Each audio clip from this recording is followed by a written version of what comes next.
I got my Curt manufacturing 59146 part number wiring harness for my van. Comes with everything you need to install it.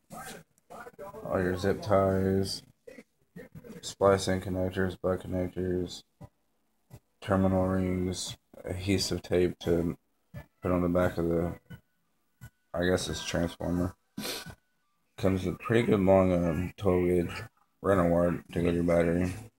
10 amp fuse holder, pretty good long 4-way flat. And then you have your common wires back here to splice into your factory harness.